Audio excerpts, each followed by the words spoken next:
ذہین اور حساس. ذہین اور حساس لوگوں میں قبض اور بسط کی کیفیت، یہ مختلف سائیکلز ہیں جو آتی رہتی ہیں. کبھی طبیعت میں پشمردگی ہے، دل بجھا ہوا سا ہے، کچھ نا امیدی سی ہے، خود اپنے اوپر اعتماد کی کمی محسوس ہو رہی ہے، مجھ میں صلاحیت نہیں ہے، میں کچھ نہیں کر سکتا، اب تک جو کچھ کیا کبا بھی ہے، امنگ بھی ہے، امید بھی ہے، روشن پہلو نظر آ رہے ہیں. قبض کی کیفیت میں تاریک پہلو نظر آتے ہیں، مایوسی کے پہلو نظر آتے ہیں، پیسیمزم کی کیفیت. اور یہ جو بسط کی کیفیت ہے اس میں روشن پہلو.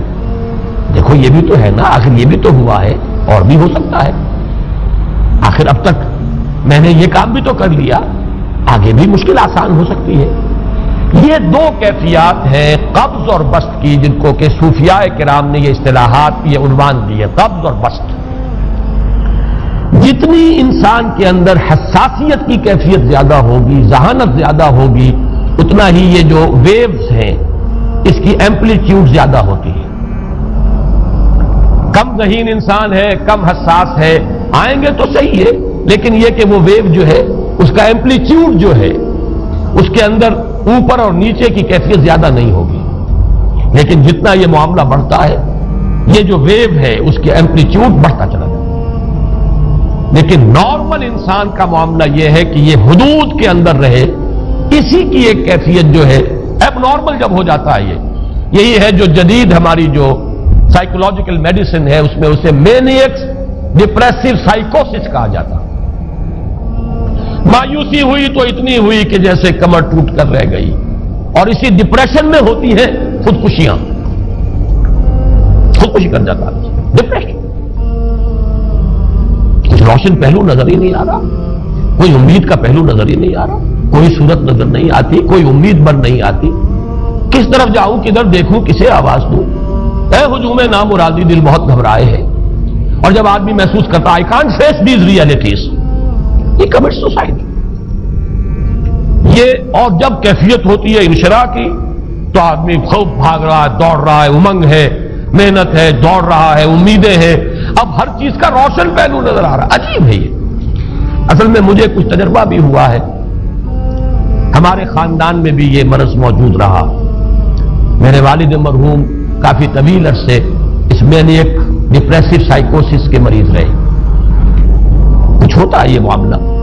ویسے بھی شاید ہمارا خاندان جو ہے اس کیٹیگری میں آتا ہے جس میں ذہانت نسبتاً کچھ زیادہ ہے، حساسیت بھی نسبتاً کچھ زیادہ ہے.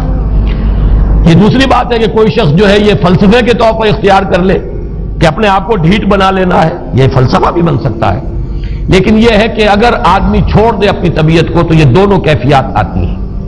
انہی کیفیات میں اگر یہ جو اپورڈ اینڈ ڈاؤنورڈ موومنٹ ہے یہ ایک حد سے نکل جائے تو یہ بیماری ہے مینیک سائیکوسس، مینیک ڈپریسو سائیکوسس. اس میں جب آدمی ہوتا ہے وہ اپر کیفیت میں تو اس کے اندر بڑی عظیمت ہے، روشنی ہے، امید ہے، لوگوں سے گفتگو کر رہا ہے، حق بول رہا ہے، خوب جو ہے محفل کے اندر، اب وہ محفل میں اسے دلچسپی محسوس ہو رہی ہے اور اسے ہر چیز کا روشن پہلو نظر آ رہا ہے، خود اپنے وجود کا بھی روشن پہلو، دوسروں کے وجود کا بھی.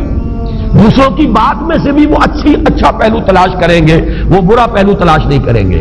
جب دوسری کیفیت ہے ڈپریشن کی، ہر ایک کی بات میں کوئی برائی نظر آئے گی، کوئی اس کی نیت کا فطور ہے، کوئی فساد ہے، کوئی یہ جو ہے بدنیتی کے ساتھ یہ بات کر رہا ہے، کوئی خیر کہیں ہے ہی نہیں، برائی ہی برائی ہے، مایوسی ہی مایوسی ہے، بدلی ہی بدلی. یہ ہے در حقیقت وہ کیفیت. اس کو غالب نے بہترین انداز میں تعبیر کیا ہے. ذہین اور حساس انسانوں میں ان کی جو ترقی ہے وہ انہی مراحل سے ہو کر گزرتی ہے، اور ہر ڈپریشن کے بعد، ڈپریشن میں اس سینس میں استعمال نہیں کر رہا یعنی بیماری کی حد تک پہنچنے والی ڈپریشن نہیں، صرف قبض کی حد تک پہنچنے والا معاملہ. ہر قبض کے بعد جب بسط آتا ہے تو آگے ترقی ہوتی ہے، جس کو آپ کہتے ہیں بائی لیپس اینڈ باؤنڈس. آدمی جو ہے چھلانگ لگاتا ہے، گویا کہ ایک درجہ جو پہلے تھا اس سے آگے درجہ انسان کا جو ہے اس سے بلند تر پوزیشن پر انسان پہنچتا ہے. ہر قبض کے بعد جو نیا بسط آتا ہے وہ ایک نئی کیفیت، نئی شان، نئی بلندی، نئی رفعت لے کر آتا ہے. اس کو غالب نے تعبیر کیا ہے بہت خوبصورت انداز ہے. رکتی ہے میری طبع تو ہوتی ہے رواں اور. یعنی شاعر بھی کبھی ایسا وقت آتا ہے شعر جو ہے اس پر نازل ہی نہیں ہو رہا, شعر نہیں کہہ پا رہا, طبیعت میں رکاوٹ سی ہے, بندش سی ہو گئی ہے, کوئی کلام موضوع ہو ہی نہیں رہا.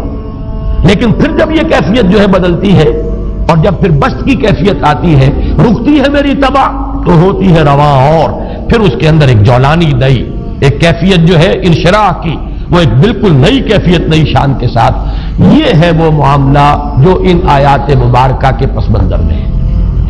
اسی لیے اب میں آپ کو اس کا حوالہ دے رہا ہوں. تفسیر مظہری میں قاضی ثناء اللہ پانی پتی رحمت اللہ علیہ نے بہت عمدہ بات فرمائی ہے کہ حالت قبض اگر کسی شخص پر طاری ہو تو اس حال میں اکسیر کا درجہ رکھتی ہے یہ سورہ مبارکہ, اس لیے کہ یہ نازل ہوئی ہے محمد الرسول اللہ صلی اللہ علیہ وسلم پر اسی حالت قبض میں. وَالضُّحَىٰ وَاللَّيْلِ إِذَا سَجَىٰ مَا وَدَّعَكَ رَبُّكَ وَمَا قَلَىٰ وَلَلْآخِرَةُ خَيْرٌ لَكَ مِنَ الْأُولَىٰ وَلَسَوْفَ يُعْطِيكَ رَبُّكَ فَتَرْضَىٰ أَلَمْ يَجِدْكَ يَتِيمًا فَآوَىٰ وَوَجَدَكَ ضَالًّا فَهَدَىٰ وَوَجَدَكَ عَائِلًا فَأَغْنَىٰ. یہ تمام آیات اب معلوم ہوگا کہ جیسے موتی پروئے ہوئے. ایک لفظ قبض, اب اس میں جو بھی واقعاتی اور جو میں نے آپ کو روایاتی جو بھی پس منظر بیان کیا وہ بھی فٹ بیٹھ رہا ہے.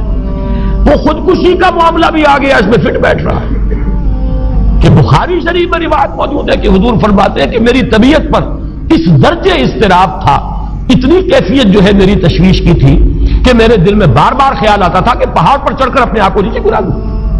یہ سارے معاملات اب آپ کو محسوس ہوگا جیسے تمام کڑیاں جو ہے وہ جڑ گئی, جیسے رات کو اب آپ اٹھ نہیں پا رہے, اضمحلال ہے, اعصابی جو ہے اعصاب اس درجے متاثر ہو چکے ہیں. صرف یہ ایک احساسات کی کیفیت نہیں ہے, آپ کی قوت فعلی جو ہے قوت عملی وہ بھی اس درجے متاثر ہو چکی ہے کہ کئی راتیں گزر گئی اور آپ رات کو نہیں اٹھ سکے. اس پر کہ ام جمیل کو یہ کہنے کا موقع مل گیا کہ معلوم ہوتا ہے محمد تمہارا شیطان تمہیں چھوڑ گیا. اب یہ جملہ اپنی جگہ پر اس کی کاٹ ہے یقیناً اس سے یضیق صدروں کا بما یقولون, لیکن وہ کیفیت جس کی وجہ سے یہ جملہ آیا ہے اس پر نگاہ دوڑائیے, اس پر نگاہ کو مرکوز کریں گے تو معلوم ہوگا ایک لفظ قبض, یہ قبض کی ایک کیفیت تھی. اس قبضی کی کیفیت کا ایک مظہر یہ ہے کیونکہ یہ بھی تو در حقیقت قلب مبارک جو ہے محمد الرسول اللہ صلی اللہ علیہ وسلم کا, اسی پر تو وحی کا نزول ہوتا تھا. یہ بھی وہی داخلی احساسات و کیفیات کا معاملہ ہے, یہی بھی در حقیقت یہ واردات قلبیہ ہی کا سارا معاملہ ہے. اس کو آپ خارج سے تعبیر نہیں کر سکتے, نہ ابھی کوئی ایسے مصائب تھے, نہ ایسی کوئی مشکلات تھیں, نہ ابھی کوئی رد و قضا ایسی شروع ہوئی, نہ ابھی کوئی بحث و نزاع کا معاملہ ایسا ہوا, نہ کوئی ابھی کوئی فزیکل پرسیکیوشن شروع ہوئی. یہ سب داخلی ہی کیفیات ہیں اور ان داخلی کیفیات کے حوالے سے ان سورہ مبارکہ کو اگر صحیح سمجھا ہے تو صوفیہ نے سمجھا. وہ جو اقبال کا شعر ہے کہ کچھ جو سمجھا میرے شکوے کو تو رضواں سمجھا, مجھ کو جنت سے نکالا ہوا انسان سمجھا. اور کون سمجھے گا؟ وہ تو سمجھے گا کہ دکھے ہوئے وہ دل کی صدا ہے, وہ کیا ہے جو اقبال کی وہ ایک نظم ہے پرندے کی فریاد, گانا اسے سمجھ کر خوش ہونا سننے والے. یہ تو در حقیقت ایک دکھے ہوئے دل کی صدا فریاد, یہ صدا ہے. تو یہ کیفیت جو ہے رضوان سمجھ سکا ہے جو کہ داروغہ جنت ہے, اس نے سمجھا یہ وہی آدم جو نکالا گیا تھا یہاں سے, یہ اس کی فریاد ہے. کچھ جو سمجھا میرے شکوے کو تو رضواں سمجھا, اس کو جنت سے نکالا ہوا انسان سمجھا. تو واقعہ یہ ہے کہ اس سورہ مبارکہ کا صحیح فہم اگر حاصل ہوا ہے, وہ امام راضی کو حاصل ہو ہی نہیں سکتا. وہ عقل اور منطق کی گتھیاں سلجھانے والے آدمی ہیں, اپنی جگہ ان کی کنٹریبیوشن بہت. یہ لغت اور ادب کا کوئی خاص مسئلہ اس میں ہے ہی نہیں کہ زمخشری اس میں کوئی جولانی دکھائیں اپنی, اس میں کوئی ایسا اشکال ہے ہی نہیں, نحوی اشکال ہی نہیں. لیکن یہ واردات قلبیہ کا معاملہ ہے, احساسات باطنی کا معاملہ ہے, یہ نفسیات انسانی کا معاملہ ہے.